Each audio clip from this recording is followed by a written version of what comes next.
Hey everybody, welcome back to this week's episode, and I'm gonna jump right in and start off with a question for you. If you could go back in time to one day in your life and relive one single moment, what would it be? Again, if you could go back in time to one day in your life and relive one single moment, what would that one moment be? My mornings begin in meditation and always end in contemplation. While I pour all these thoughts and things out into my morning journal pages.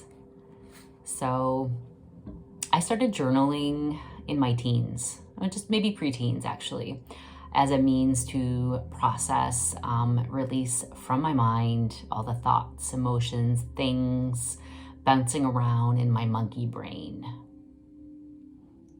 I never kept those journals. I do keep a separate notebook that I will grab and dissect the pieces, the enlightened pieces, or poems, or paragraphs that kind of were a little more in depth and shifted things for me. So I will transfer those over to a basic notebook. And I usually share those learnings, ideas in some form with the world. So whether it be here on my channel or other avenues. I never keep those journals, like I said. I tear them up, throw them out before anybody can read them. I've always had that sort of private, kept them, that privacy moment where I didn't want anybody to read those thoughts, and because they're very personal and intimate.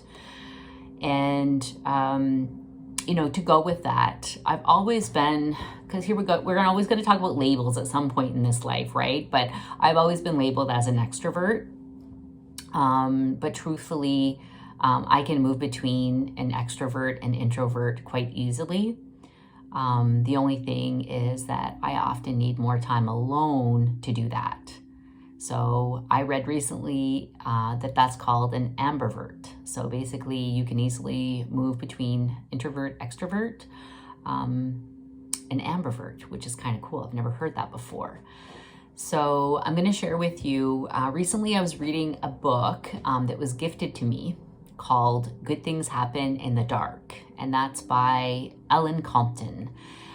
So a friend of a friend wrote this book, and it was gifted to me, and I grabbed it just the other day, and I just opened it up and I landed on chapter 14, and it said, "Burn it all down." So I read through the chapter, and it was very cool because she was recounting her experience with journaling and in her life. And there was an excerpt at the beginning of the chapter that I want to share with you that really, I felt it wholeheartedly as I was reading it. So here it goes. "The truth of my heart slips unhindered and unnoticed between the words of my hand, only to be read and understood once outside of me." I'm going to read it again because it's profound, right? For me, it was profound. I felt it. So I'll read it again. "The truth of my heart slips unhindered and unnoticed between the words of my hand, only to be read and understood once outside of me." Wow. So I'm going to end things off today with this. Healing, progress, grief, happiness, creativity, and growth all come in waves. Be patient with yourself. Impermanence. Nothing in this life is permanent. It's everything is ever changing. You're ever changing. Your moods, your thoughts, what you want, when you want it, your goals. So I guess all of that to say, take some time today and contemplate a little bit about what you've accomplished in this life, where you're headed, and how you got there. Celebrate your successes, celebrate your wins, and, go back and take a moment to think about that one moment in your life that you'd love to relive. Feel the feelings and the emotions that you had in that moment, because it's wonderful. All right. So thank you for sharing this time with me today, everybody. And I'm going to wish you a great week, and I'll see you next time.